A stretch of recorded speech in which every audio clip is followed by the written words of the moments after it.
আসসালামু আলাইকুম। আজকের গল্প শ্বেতপুরী আর লালপুরী। সুকুমার রায়। শ্বেতপুরীর রাজা আর লালপুরীর রাজা দুজনের যেমন পাশাপাশি বাড়ি, তেমনি গলাগলি ভাব।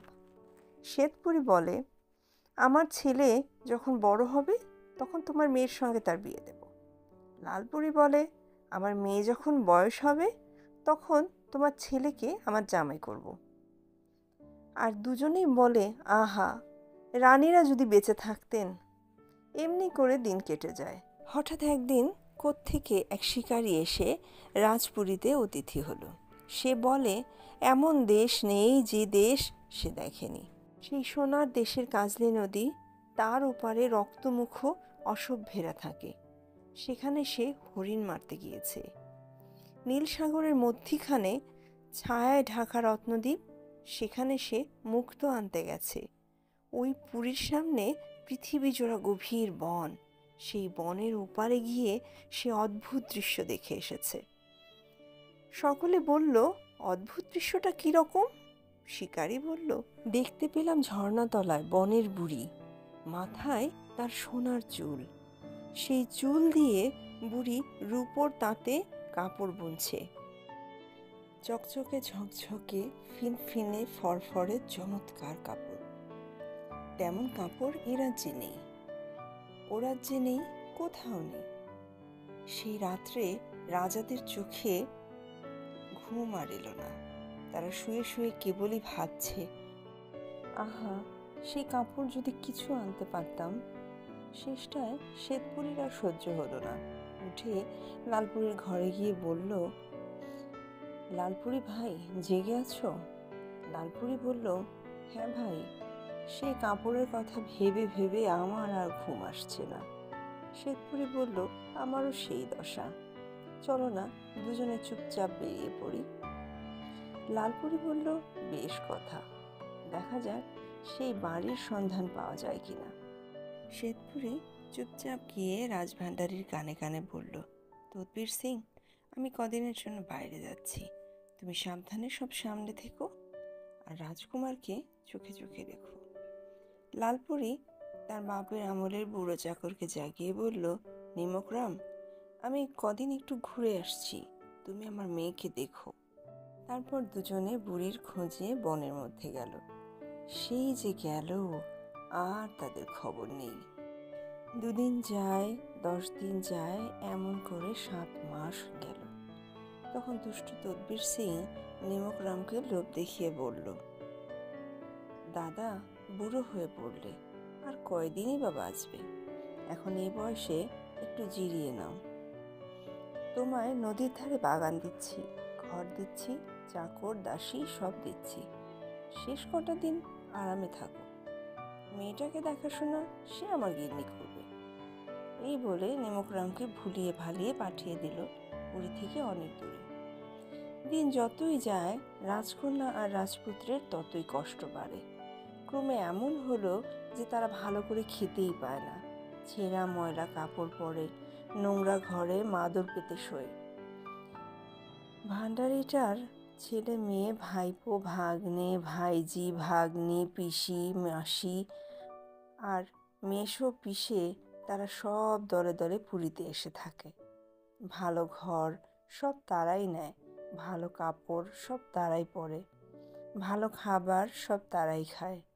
শেষটায় একদিন নিমকরামের গিন্নি এসে রাজপুত্র আর রাজকন্যাকে পুরীর বাইরে তাড়িয়ে দিল। বলল, যা যা, বসে বসে আর খেতে হবে না, মাঠে গিয়ে শুয়োর চড়া।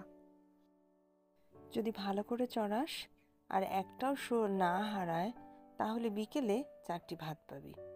রাতে ওই হোগলার ঘরে শুয়ে থাকিস। দুজনে বনের ধারে মাঠের মধ্যে শুয়োর চড়াতে গেল। একটা শুয়োর ভারী দুষ্টু, কেবলই পালাতে চায়। রাজপুত্র তাকে ধরে এনে লাঠি দিয়ে খুঁচিয়ে বললেন, খবরদার, এইখানে চোখ বুজে শুয়ে থাক, নড়েছিস তো মরেছিস। তারপর দুজনে মিলে গল্প করতে লাগলো। দুঃখের কথা বলে বলেও ফুরোয় না। এদিকে বেলা যে শেষ হয়ে আসছে, তাদের সে খেয়ালই নেই। হঠাৎ রাজপুত্র চেয়ে দেখে দুষ্টু শুয়োরটা আবার কোথায় পালিয়ে গেছে। কোথায় গেল, কোথায় গেল? চারিদিক চেয়ে দেখে শুয়োর কোথাও নেই, পালের মধ্যে নেই, মাঠের মধ্যে নেই, পুরীতে যাবার পথেও নেই। তাহলে নিশ্চয়ই বনের দিকে গেছে। এই ভেবে তারা দুজন গেল বনের মধ্যে খুঁজে দেখতে। খুঁজতে খুঁজতে ঘুরতে ঘুরতে বেলা শেষে যখন তারা ক্লান্ত হয়ে পড়ল, তখন চেয়ে দেখে কোথায় মাঠ, কোথায় পুরী। তারা গভীর বনে এসে পড়েছে। দেখে তাদের বড় ভয় হলো। বনের মধ্যে কোথায় যাবে? এমন সময় আধার বন ঝলমলিয়ে বনের দেবী চন্দ্রবতী তাদের সামনে এসে বললেন, ভয় পেয়েছো? এসো এসো, আমার ঘরে এসো। তারা তার সঙ্গে গেল। বনের মধ্যে প্রকাণ্ড যে বুড়ো বট, তার জটায় ঢাকা বিশাল দেহে চন্দ্রবতী আঙুল দিয়ে ছুতেই গাছের গায়ে দরজা খুলে গেল। সেই দরজা দিয়ে রাজপুত্র আর রাজকন্যা ভেতরে ঢুকে দেখল কি চমৎকার পুরী। সেইখানে হরিণের দুধ আর বনের ফল খেয়ে তারা সবুজ চাদর ঢাকা কচি ঘাসের নরম বিছানায় ঘুমিয়ে পড়ল। ভোরের বেলা গাছের ফোকরের জানালা দিয়ে এক টুকরো দিনের আলো যেমনি এসে পুরীর মধ্যে পড়েছে, অমনি পাখিরা সব জেগে উঠল। রাজার ছেলে আর রাজার মেয়ে অবাক হয়ে উঠে বসল। চন্দ্রবতী বললেন, এখন ভেবে বলো দেখি, আমার কাছে থাকবে না রাজপুরীতে ফিরে যাবে? তারা দুজনেই মাথা নেড়ে বলল, না না, দুষ্টু পুরীতে আর কখনো যাব না। তার চাইতে বনের পুরী অনেক ভালো। সেই থেকে রাজপুত্র আর রাজকন্যা বনের পুরীতেই সুখে থাকে। বনের যত পশু পাখি চন্দ্রবতীকে সবাই চেনে।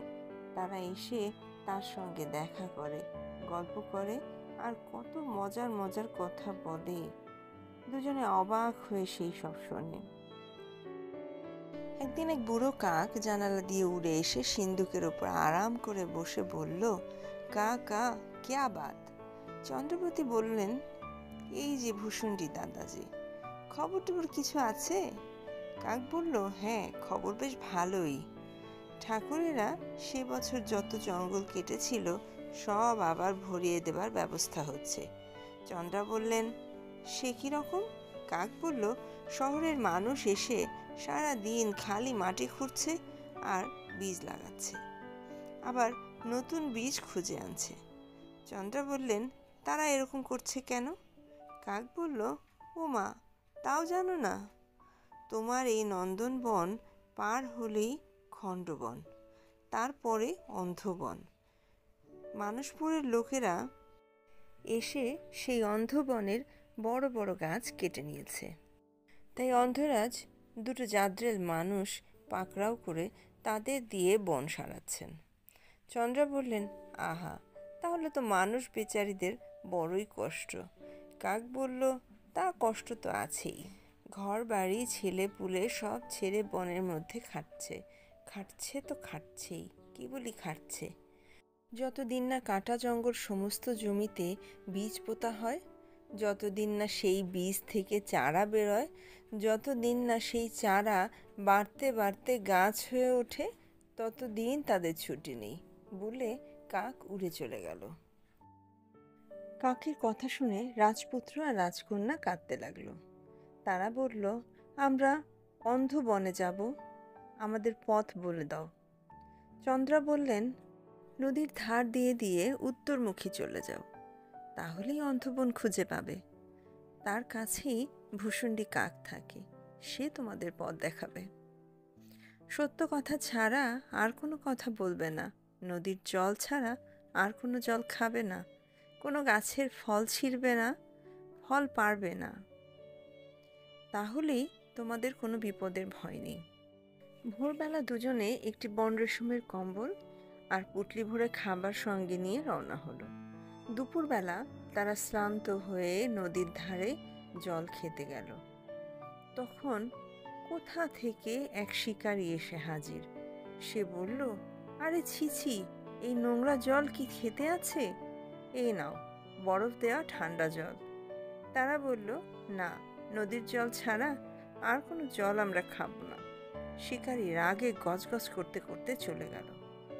রাত্রি হলে কোনো ঘাসের ওপর কম্বল পেতে দুজনে ঘুমিয়ে রইল। পরের দিন ভোর না হতেই আবার উঠে রওনা হলো। সেদিনও যেই তারা নদীর ধারে খেতে বসেছে, অমনি এক শিকারী এসে তাদের বলছে, আরে ওসব কি বাসি বাসি খাবার খাচ্ছ? চমৎকার ফল রয়েছে, যত ইচ্ছে পেরে খাও। তারা বলল, না, আমরা বনের ফল ছিঁড়ব না, বনের ফল পারব না। শিকারী রাগে গজগজ করতে করতে চলে গেল। পরের দিন আবার সেই তারা নদীর ধারে বসেছে। অমনি এক শিকারী এসে তাদের আদর করে মাথায় হাত বুলিয়ে জিজ্ঞেস করলো, তোমরা কোথায় যাচ্ছ? রা বলল, আমরা অন্ধবনে যাচ্ছি। শিকারী বলল, আরে চুপ চুপ, অন্ধবন শুনতে পেলেই সর্বনাশ। ওরকম বলতে নেই, কেউ জিজ্ঞেস করলে বলবে কোথাও যাচ্ছি না, এই নদীর ধারে বেড়াচ্ছি। তারা বলল, না, আমরা সত্য কথা ছাড়া আর কোনো কথা বলবো না। তার পরের দিন তারা অন্ধবন দেখতে পেল। বনের মধ্যে অনেকখানি জায়গা ময়দানের মতো খোলা, কাঠুরেরা সেখানে জঙ্গল কেটে সাফ করেছে। সেই খোলা ময়দানে শ্বেতপুরী আর লালপুরীর রাজা শাবল দিয়ে মাটি খুঁড়ছে। তাদের দেখতে পেয়ে রাজপুত্র আর রাজকন্যা বাবা বাবা বলে দৌড়ে গেল, কিন্তু রাজারা তাদের দিকে ফিরেও চাইল না। ছেলে আর মেয়ে কত বলল, কত বোঝালো, তারা সে কথা কানেও নিল না। তারা কেবল মাটি খুঁড়ছে আর নিজেরা বলাবলি করছে যে এই জমিটা শেষ হলেই আবার বীজ আনতে যেতে হবে।